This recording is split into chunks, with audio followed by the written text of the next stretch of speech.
I walked into a bank to open a business account. Simple task.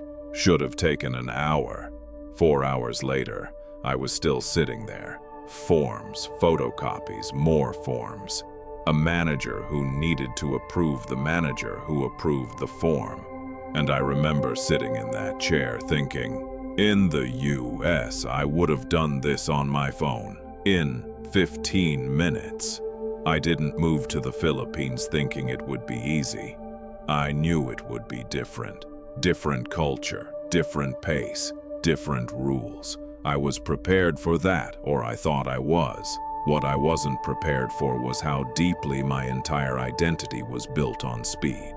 15+ years in the US industry. Fast decisions, faster execution. If something wasn't working, you fixed it that week. If a system was broken, you replaced it. If someone wasn't performing, you had a conversation that day. That's not just a work style, that's a worldview. And I carried that worldview here, into a completely different operating system. Here's what nobody prepares you for when you move from a Western city to a smaller Philippine city. It's not just the pace that's different, it's everything underneath the pace. Business permits, manual, paper, in person, multiple offices, multiple trips. Banking, forms that require approval for the forms. Google listings, outdated, phone numbers, disconnected. Social media pages, last updated 2 years ago. You want to schedule a meeting. Good luck finding accurate information to even make the call. And the checkout counter. Don't get me started on the checkout counter. I'd stand there watching a process that took 7 steps when 2 would have worked, and feel my blood pressure rise in real time. In the US, this is handled, automated, optimized. Here, it's a Tuesday. And the hardest part wasn't the inefficiency itself. It was that nobody else seemed bothered by it. I want to be honest about what this frustration actually cost me, because it wasn't just inconvenience. It was real money, real opportunities, real relationships. Business decisions I rushed because I couldn't tolerate the pace. Mistakes that a slower, more patient approach would have caught. Relationships damaged because I expected people to operate on my timeline, not theirs. Investors from the US I tried to bring in, who pulled back not just because of the bureaucracy, but because of the country's reputation, the corruption, the accountability gap. When things go wrong here, finding someone who will own it, genuinely own it, not deflect, not disappear, is one of the hardest things I've experienced in business. In the US, accountability is a baseline expectation.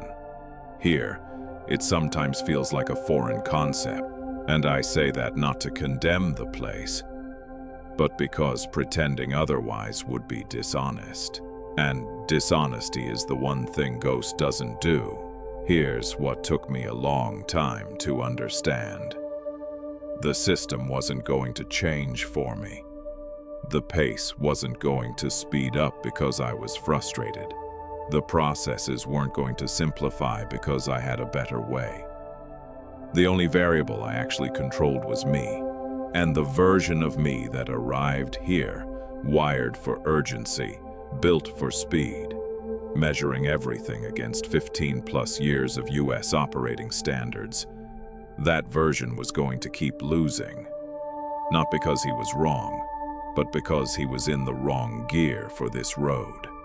I had to learn to shift, not abandon who I am, not pretend the inefficiency doesn't cost real things, not stop pushing for better standards in my own work and my own business, but shift in how I move through a system that operates differently than everything I was trained on.